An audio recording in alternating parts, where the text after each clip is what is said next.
స్వామి, ఎలా ఉన్నారు ఊళ్ళో అందరూ? అందరూ బాగున్నారమ్మా. కోతలు కొయ్యలేదేంటి? ఊళ్ళో కూల్ రేట్ల కోసం గొడవ నడుస్తూనే ఉందమ్మా. అడిగినంత ఇవ్వాల్సిందేనని కూలీలు, నచ్చినంత ఇస్తామని రైతులు. ఎవరు రేటు తేగట్లేదమ్మా. ఈ ఇష్యూలో అన్నలు ఇన్వాల్వ్ అయ్యారా? వాళ్ళు వెనక లేకుంటే ఈ కూలి చేసుకునే వాళ్ళకి ఎక్కడి నుంచి వచ్చినాయి అమ్మా ఇన్ని గుండ్లు? ఇచ్చింది పుచ్చుకుంటమే తప్ప ఏనాడన్నా ఇంత కావాలని అడిగారా వీళ్ళు? పోనీలే, ఇన్నాళ్ళకైనా వాళ్ళకేం కావాలో నోరు తెరిచి అడగగలుగుతున్నారు. సంతోషమేగా. తీసుకుని మీదటైనా జాగ్రత్తగా ఉంటుంది.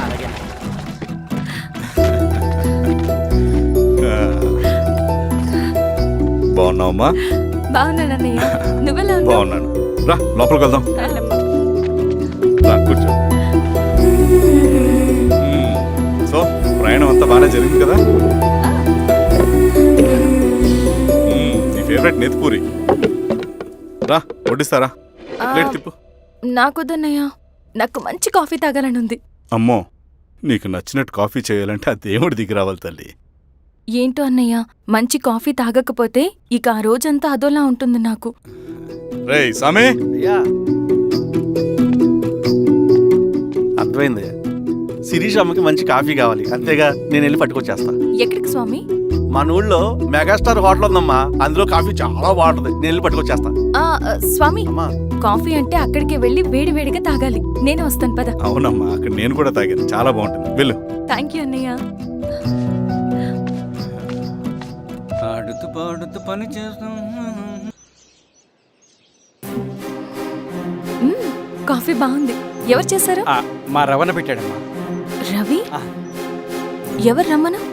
రవణ మేడం పిలుస్తున్నారు.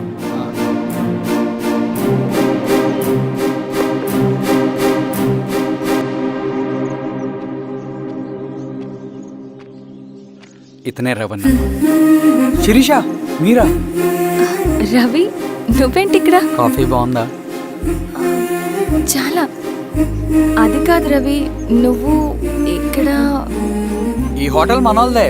మన ఫ్రెండ్స్ అందరు బాగున్నారా? చాలా బాగున్నారు. అవును, మీరేంటి ఇక్కడ? ఏమైంది అన్నా అన్నా, ఏమైందన్నా? అన్నా? లే అన్నా. స్వామి, త్వరగా కారుతా. జాగ్రత్త. అన్నా త్వరగా పట్టు అన్నా. అన్నా త్వరగా పోనీ.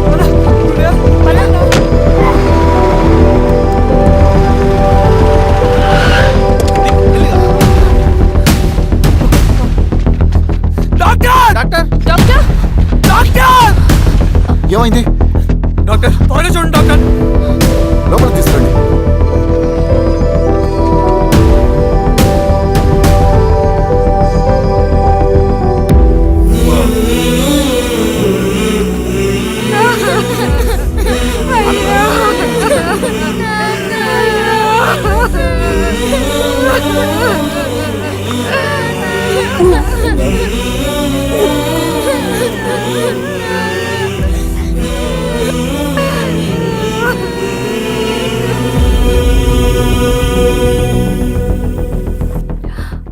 ఎలా ఉంది డాక్టర్? డాక్టర్ చనిపోయాడమ్మా.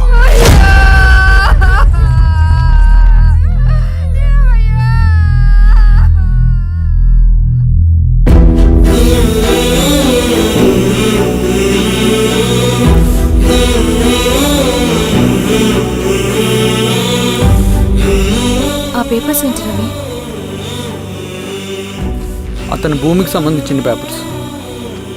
ఒక సంవత్సరం నుంచి ఈ పేపర్స్ పట్టుకుని ప్రతిరోజు ఎంఆర్ ఆఫీస్ చుట్టూ తిరిగేవాడు. భూమిని తాకట్టు పెట్టి అప్పు తీసుకున్న పాపానికి టైంకి వడ్డీ కట్టలేదని అప్పిచ్చిన ఆ దొర ఎంఆర్ఓ ఆఫీస్లో లంచం ఇచ్చి భూమిని తన పేరు మీద రాయించుకున్నాడు.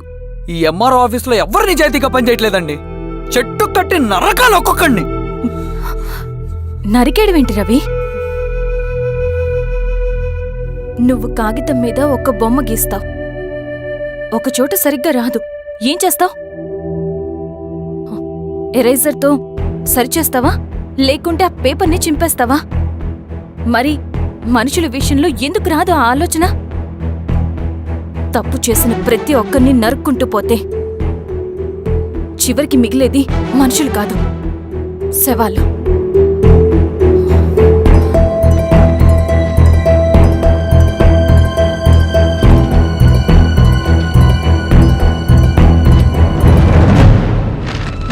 పద రవి రా.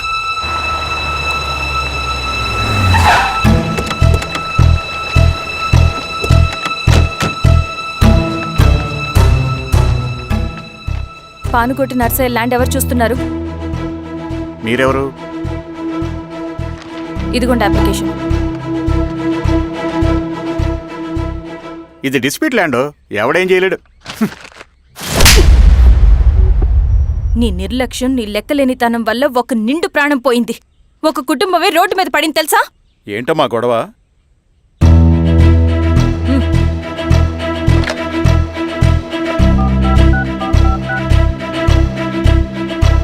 Hello sir.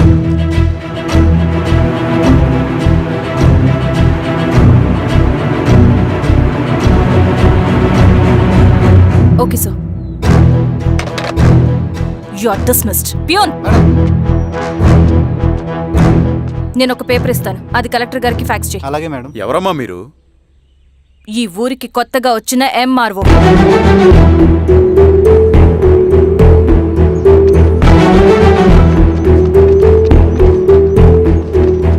నమస్తే. మీ పరిస్థితులు నాకు తెలుసు. పని చేస్తేనే మీకు పూట గడుస్తుంది. పనులు మానుకుని మీరు ఈ ఆఫీస్ చుట్టూ తిరగాల్సిన అవసరం లేదు. మరి ఎట్టాగమ్మా? నేనే మీ ఊరొస్తాను. ఆ రోజు అరగంట వీలు చూసుకుంటే చాలు, మీ పని పూర్తయిపోతుంది. దండాలమ్మా.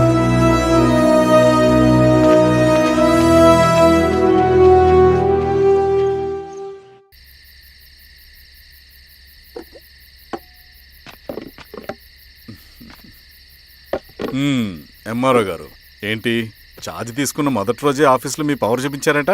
అన్నయ్య, నువ్వు సస్పెండ్ చేసిన వ్యక్తి నా దగ్గరికి వచ్చాడమ్మా. పాపం కన్నీళ్లు పెట్టుకున్నాడు. అతడి వల్ల నష్టపోయిన ఒక వ్యక్తి నా కళ్ళ ముందు చనిపోయాడన్నయ్య. కన్నీళ్లు ఎన్నిసార్లు తుడుచుకున్నా పోతాయి, కానీ వీళ్ళ నిర్లక్ష్యంతో పేదవాళ్ల ప్రాణాలే పోతున్నాయి. అన్నయ్య, మనూరి సమస్య పేదరికం కాదు, నక్సలిజం. నాలాంటి ప్రభుత్వ ఉద్యోగులు వాళ్ళ డ్యూటీలు సక్రమంగా చేయకపోవడం వల్ల విసిగిపోయిన జనం అడవిలో వాళ్ల హెల్ప్ తీసుకుంటున్నారు. ఒక వ్యవస్థ ఇక్కడ సరిగ్గా పనిచేయనందుకే మరో వ్యవస్థ అక్కడ పుట్టింది. అందుకే నా పన్నం చేయనివ్వండి. స్నానం చేసిరండి, భోజనం చేద్దాం.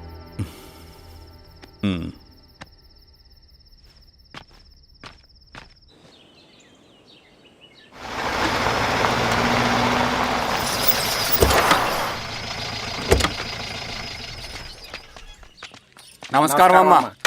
నమస్తే. ఇలా రండి. మీ ఊరు నుంచి కొందరు ఎంఆర్ఓ ఆఫీస్లో అప్లికేషన్స్ ఇచ్చారు. తను వాళ్ళ పేర్లు చెప్తారు, వాళ్ళని పిలవండి. అలాగే మేడం. వెళ్ళండి. Madam, coffee. నువ్వెప్పుడు వచ్చావు రవి? మీరు గంటకోసారి కాఫీ కావాలంటారు కదా, మాటి మాటికి వెళ్ళి రావడం ఎందుకని వచ్చేసా.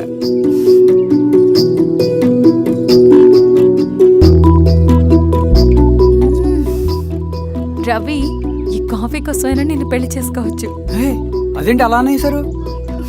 That's a compliment. భలే వారండి బాబు. నమస్కారం. రండి రండి. ఎంఆర్ఓ శిరీషారెడ్డి గారు. శిరీష రెడ్డా? శిరీష అనే పిలవచ్చుగా. అమ్మమ్మ, పులికి పంచాలాగా సింహానికి చూలాగా అది మన ఐడెంటిటీ, అదంతా ఉండాలి. సరే బాబాయ్, నేను ఫ్రెష్ అయ్యేస్తాను, మీరు కానివ్వండి. అయినా ఈ కాలం చదువుకున్న ఆడపిల్లలతో మాట్లాడటం చాలా కష్టం. చుట్టుపక్కల శిరీష్ కొన్న ఇమేజ్ మనకి చాలా మంచి అయింది ఈశ్వర. నేను అడగకముందే పార్టీ హైకమాండ్ సర్వే చేయించి నీకే ఫేవర్గా ఉండడం వల్ల టికెట్ ఇచ్చింది.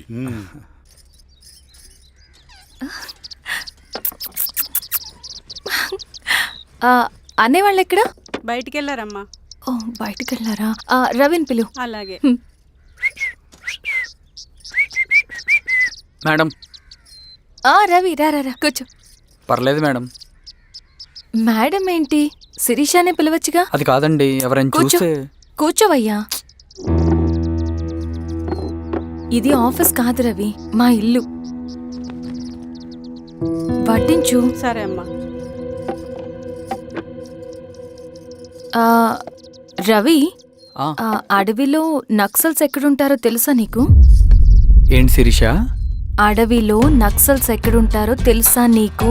ఎందుకు శిరీష గారు? తెలుసా తెలీదా? నాకెలా తెలుస్తుందండి? చూచాయిగా ఆయన తెలీదా? సరే, ఎక్కడుంటారో నాకు ఐడియా ఉంది. సాయంత్రం ఇద్దరం కలిసి వెళ్దాం. అది కాదండి. నువ్వు వస్తున్నావు అంతే. తిను. ఇది ఎక్కడ కూడా రా బాబు. సడన్గా నక్సల్స్ అంటుంది, అడువంటుంది. కొంప తీసి నా మీద ఏమైనా అనుమానం వచ్చిందే ఏంటి? రవి, ఇక్కడే ఆపొకసారి. ఎందుకు ఇప్పుడు ఈ టైంలో అడ్వెంచర్లు? ఇప్పుడు జరగరాంది ఏమైనా జరిగితే రేపు మీ అన్నయ్యకి తెలిస్తే బాగోదు. రవి, చుట్టూ చూడు. పైన వెన్నెల, పక్కనే అడవి. అబ్బో, ఎంత బ్యూటిఫుల్ గా ఉందో. అవునా? అవునా ఏంటి? అసలు ఎప్పుడు చూసినా ఎందుకలా డల్ గా ఉంటున్నావు? కాలేజ్లో ఇలా ఉండేవాడివి కాదు కదా, ఏమైంది? అది ఒక్క నిమిషం. హలో మేడం, పేషెంట్కి అర్జెంటుగా ఏ పాజిటివ్ బ్లడ్ కావాలి మేడం. రవి, ఆ? అర్జెంటుగా హాస్పిటల్కి పోని. ఏమైంది? పోనీ. రండి మేడం, ప్లీజ్ రండి. పోలీసులకి నక్సల్స్కి కాల్పులు జరిగాయి. ఆ కాల్పుల్లో గూడెం కుర్రాడు ప్రాణాపాయ స్థితిలో ఉన్నాడు. తన బ్లడ్ మీ బ్లడ్ సేమ్. ఆ బ్లడ్ గ్రూప్ మా హాస్పిటల్లో లేదు. అందుకే మీకు కాల్ చేశాను. ఓ అవునా? అవును మేడం. పదండి డాక్టర్. Thank you madam.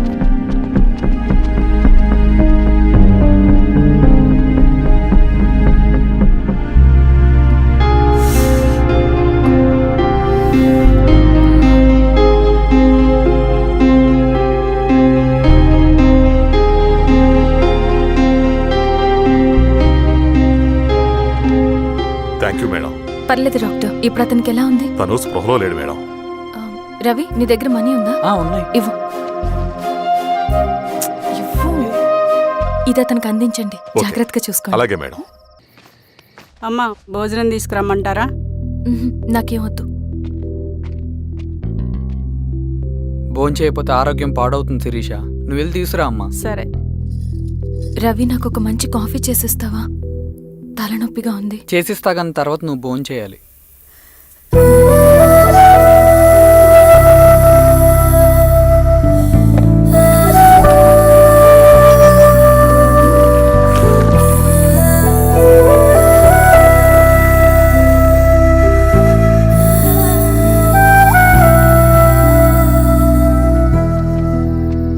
మీరేంటిలా? మంచినీళ్ళ కోసం వస్తున్నాను. ఓ, లోపల ఉన్నాయి, పదండి.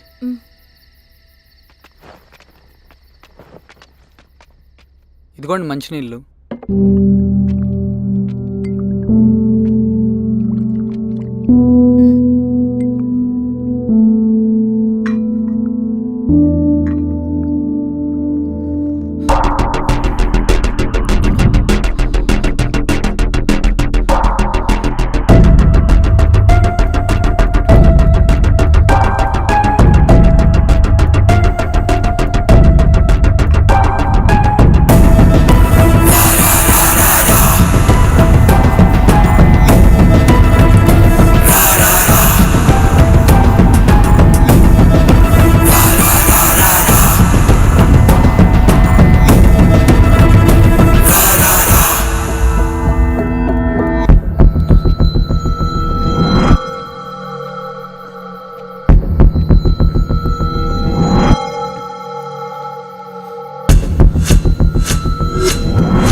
నమస్తే ఎంఆర్ఓ గారు.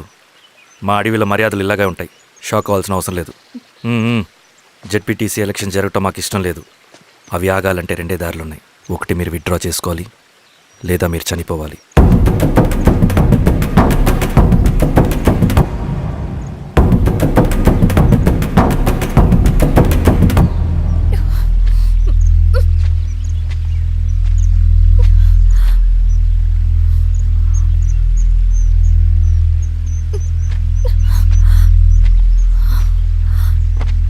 సెంట్రల్ కమిటీ మీటింగ్ ఉందని కబురు వచ్చింది. మేము వచ్చేలోపు ఎలక్షన్స్ ఆగిపోయే న్యూస్ రావాలి.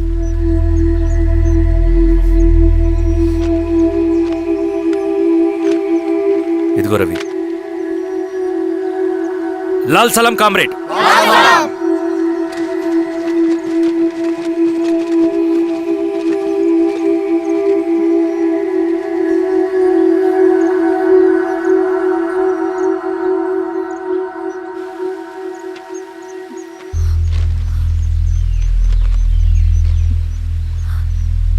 ప్రపంచంలో గొప్పవాళ్ళ చావులన్నీ నమ్మక ద్రోహంతోనే జరుగుతాయని నిరూపించావు రవి. అన్నయ్యని కూడా అచ్చం ఇలాగే చేస్తావు కదా? ఎందుకు రవి? ఏం జరిగింది?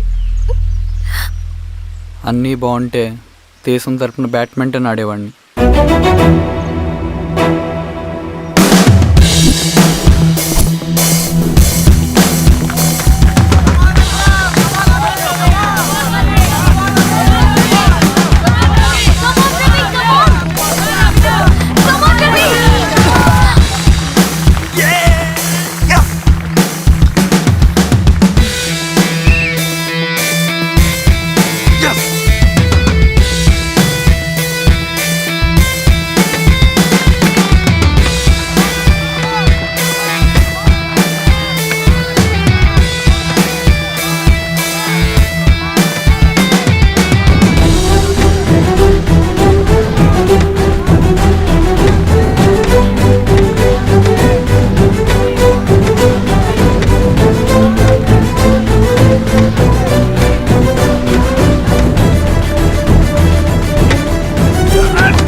అరే అభి, లేవరా, లే.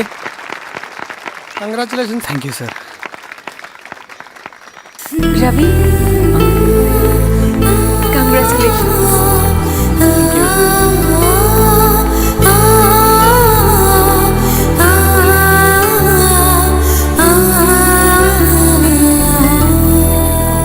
సార్, గంగినేని వెంకటేశ్వరరావు గారి ఎర్రజెండా పుస్తకం ఎక్కడుంది? రవి దగ్గర ఉందమ్మా.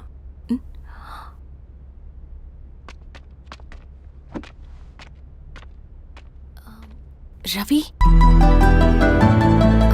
మీకు ఈ బుక్స్ అంటే ఇష్టమా? అవును, నీకు కూడానా? నేను ఇప్పుడిప్పుడే చదువుతున్నా. సైలెన్స్. క్యాంటీన్కి వెళ్ళి మాట్లాడుకుందామా? ఓకే. అక్క కాఫీ. థ్యాంక్ యూ రచన. పర్లేదక్క. అయ్యో, కాఫీ అస్సలు బాగాలేదు. 1 minute ఇప్పుడే వస్తా. ఎక్కడికి? ఇక్కడికే వచ్చేస్తా. ఎక్కడికి? 1 minute అండి.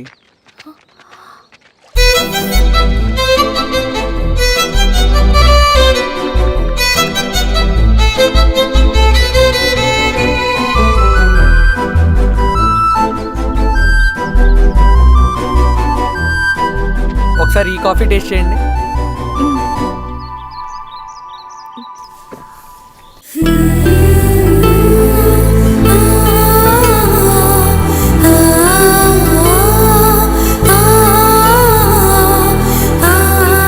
చాలా బాగుంది.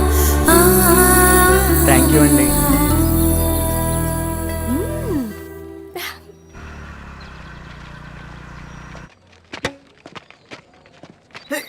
Wow sir. ఇటురా Ravi. Congratulations Ravi. Sir. State badminton training కి సెలెక్ట్ అయ్యావు నువ్వు. Sir, thank you sir. Career నువ్వేమో ఇక్కడ కూర్చొని ఆడుకుంటున్నావు, వాడేమో state level training select అయ్యాడ్రా.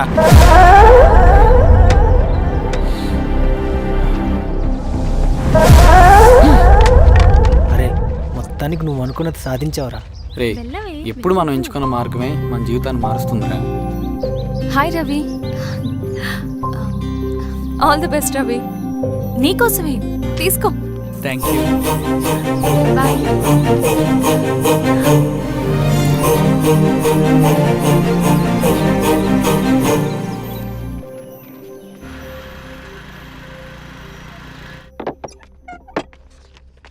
Sir రమ్మన్నారంట. ఎందుకు ఇలా చేసావు రవి నువ్వు? ఏవేం సార్, నేనేం చేశాను? ఇదేమిటో చూడు.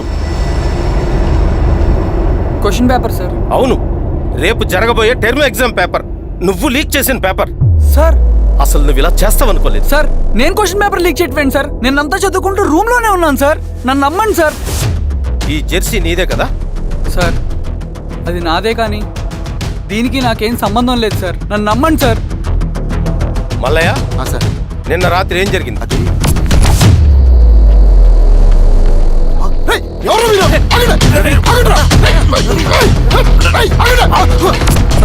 అతను అబద్ధం చెప్తున్నాడు సార్. నాకేం తెలియదు సార్. నేను దొంగతనం చేయలేదు సార్. నన్ను నమ్మండి. ఐఎమ్ వెరీ సారీ రవి, నేనేం చేయలేను. తప్పు నువ్వే చేసావని అన్ని నీ వైపే ఉన్నాయి. నిన్ను రెస్టికేట్ చేయడం తప్ప నాకు వేరే ఆప్షన్ లేదు. సార్ అంత పని చేయమాకండి సార్. నా లైఫ్ పోతుంది సార్. ఇండియా తరపున బ్యాడ్మింటన్ ఆడాలన్నది నా డ్రీమ్ సార్. నన్ను నమ్మండి సార్. సార్ సార్ సార్ నాకేం తెలియదు సార్. నన్ను నమ్మండి సార్. సార్ నాకేం తెలియదు సార్. నిజంగా నాకేం తెలియదు సార్. సార్ నన్ను నమ్మండి సార్. సార్ నేనేం తప్పు చేయలేదు సార్. నాకేం సంబంధం లేదు సార్. నన్ను వదిలేయండి సార్. సార్ నన్ను వదిలేయండి సార్. కాలేజ్ తరఫున స్టేట్కి వెళ్ళి ఆడదాం అనుకున్నాను. నా కొడుకు తాళం అక్కడే ఉంది కదా.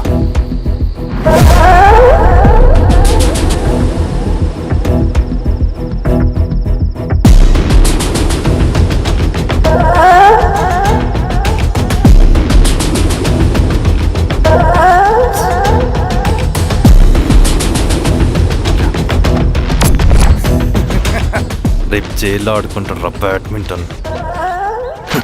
సార్ నన్ను ఎందుకు తీసుకొచ్చారు సార్? నాకేం తెలియదు సార్. పేపర్ లీక్ చేసింది. నేను చేయలేదు సార్. నిజంగా నేను చేయలేదు సార్. సార్ సార్ నిజం సార్. సార్ రేయ్, నీ తరపున ఎవరు లేరా? వచ్చి ఫోన్ చేసుకో త్వరగా.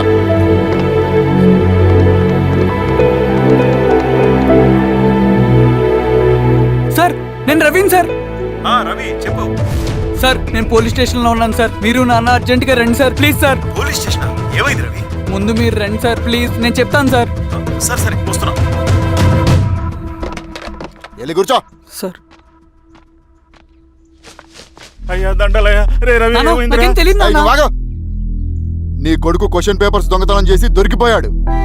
ఎఫ్ఐఆర్ రాసి కేసు పెడితే జైలు శిక్ష పడుతుంది. అలా కాకుండా కేసు క్లోజ్ చేయాలంటే 2 లక్షలు కావాలి. వెళ్ళి తీసుకొని రా. అర్థమైందా? ఏదోన్నయ్యా. ఏయ్, నా సంగతి నీకు తెలుసు కదా. లోపలేస్తే 10 సంవత్సరాలు బయటికి రాడు. వెళ్ళి డబ్బులు కొట్టరా.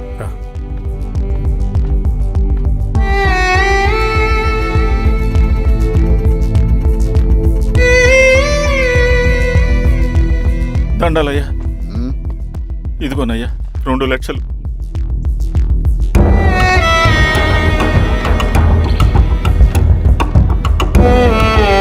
రేయ్, ఆయన పంపించండి రా. ఎలా నిజంగా దీనికి నాకేం సంబంధం లేదు నాన్న. త్వరగా దున్నండి రా. బంగారం లాంటి భూమిది. అరే ఏంకన్నా పటేల్ మీ పొలం దున్నేస్తున్నాడు. పట్టేలు మా పొలం దూరం ఏంట్రా? పదయ్యా. రవి పద.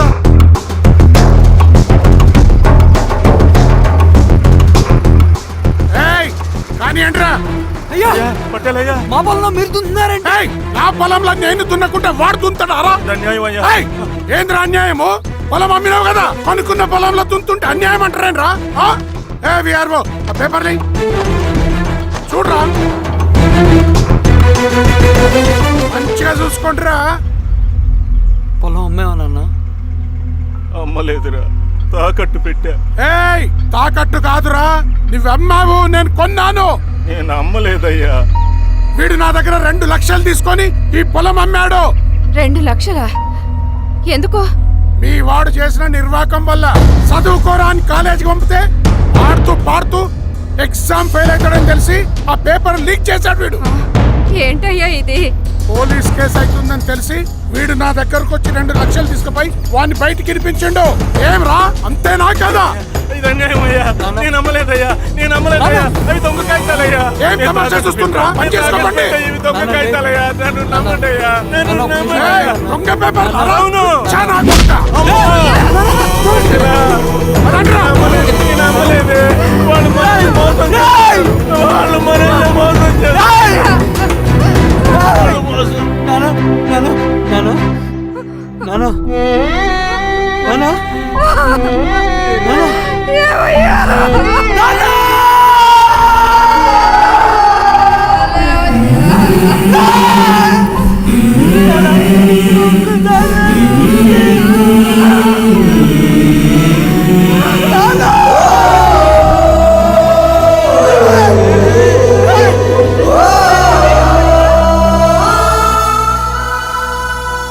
నాన్న చనిపోయిన తర్వాత మా భూమి కోసం వెళ్ళి పై అధికారులను కలిశాను, కానీ వాళ్ళు కూడా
ఈ వార్త అన్ని పేపర్లో రావాలి. ఈ లెటర్ బాధితుడికి అందించండి. లాల్ సలాం. లాల్ సలాం.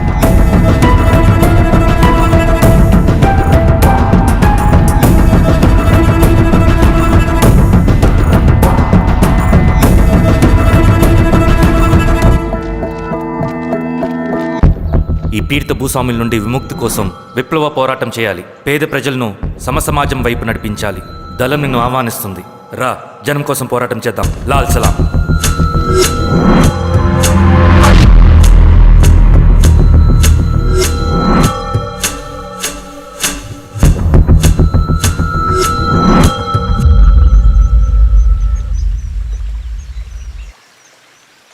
నాకు పట్టిన గతి ఇంకెవ్వరికీ పట్టకూడదని ఉద్యమంలోకి వచ్చాను.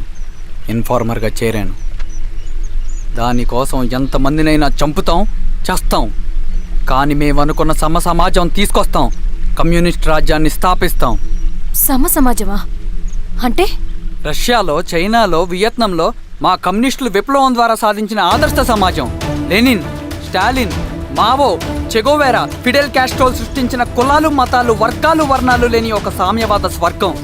అదే మేము కలలుగనేది. దానికోసమే మేము పోరాడేది. నాకు తెలిసి నాజీ పార్టీలో గోబెల్స్ తర్వాత అంత ప్రొపగాండా మీ కమ్యూనిస్టులు తప్ప ఈ ప్రపంచంలో ఎవ్వరూ చేసుండరు. ఉక్కు మనిషి స్టాలిన్, మానవీయుడు మావో, ఎర్ర జెండా వెలుగు ఇలాంటి కమ్యూనిస్టు పుస్తకాలు చదివితే ప్రపంచవ్యాప్తంగా కమ్యూనిస్టులు సాగించిన మారణ హోమాల గురించి నీకు తెలీదు రవి. స్టాలిన్ మొత్తం ఎంతమందిని చంపాడో తెలుసా? 2 కోట్ల మందిని. మనుషుల్ని చంపడంలో హిట్లర్నే మించిపోయాడు. చాలా మందిని సైబీరియన్ లేబర్ క్యాంపులకు పంపి దారుణంగా హింసించి మరీ చంపేశాడు. 2వ ప్రపంచ యుద్ధంలో బెర్లిన్ని ఆక్రమించిన రష్యన్ సైనికులు 8 ఏళ్ల నుండి 80 ఏళ్ల వయసులో కంటికి కనపడిన ఏ స్త్రీని వదలకుండా సామూహిక మానభంగం చేశారు. అది కూడా మీ కమ్యూనిస్ట్ దేవుడు స్టాలిన్ హయాంలోనే జరిగింది. ఇక మీ మావోయిస్టుల భగవంతుడు China chairman Mao Zedong great leap forwarded cultural రెవల్యూషన్ల పేరుతో 14 నుంచి 20 మిలియన్ల ప్రాణాలని పొట్టన పెట్టుకున్న మహానుభావుడు. ఇది మీ కమ్యూనిస్ట్ దేవుళ్ళు రాసిన రక్త చరిత్ర. ఆ దేశాలలో పేపర్లు ఉండవు, టీవీలు ఉండవు, స్వతంత్రమే ఉండదు. 1962లో చైనా మన దేశం మీదకి దాడి చేసి భూభాగాన్ని ఆక్రమించినప్పుడు ఒక్కరు కూడా నోరు మెదపలేదు.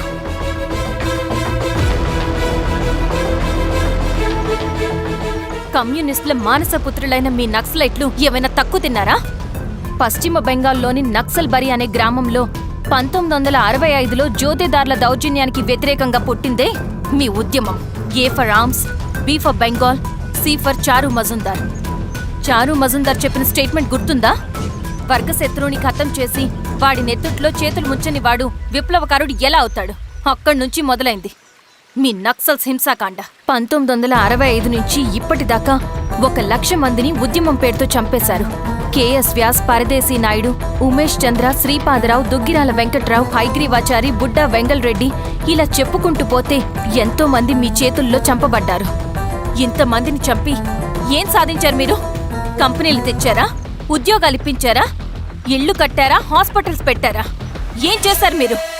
You did nothing. కడితే డెవలప్మెంట్, కూల్చితే విధ్వంసం. విధ్వంసం చేశారు కానీ డెవలప్మెంట్ ఏం చేశారు మీరు? అంటే ఇన్నేళ్ల ఉద్యమంలో మేం మంచి చేయలేదా? లేకే, ఖచ్చితంగా చేశారు. తెలంగాణ సాయుధ పోరాటం, శ్రీకాకుళం సాయుధ పోరాటం వాళ్ళ చలవే. భూస్వాములు తగ్గి కూలీ రేట్లు పెరిగాయి అంటే అది మీ చలవే. నంబూద్రిపాద్, జ్యోతి బసు, సోమనాథ్ చటర్జీ, పుచ్చలపల్లి సుందరయ్య, తరిమెల నాగిరెడ్డి, చంద్ర రాజేశ్వరరావు, నల్లా నరసింహులు ఒక్కొక్కరు ఒక్కో లెజెండ్. కానీ వీళ్ళు ప్రజానాయకులు. తుపాకీ పట్టి అడవిల్లోకి వెళ్లలేదు. ఎలక్షన్స్ లో గెలిచి ప్రజా సమస్యల్ని పరిష్కరించారు. కానీ మీరేంటి ఎలక్షన్స్ వద్దు అంటున్నారు?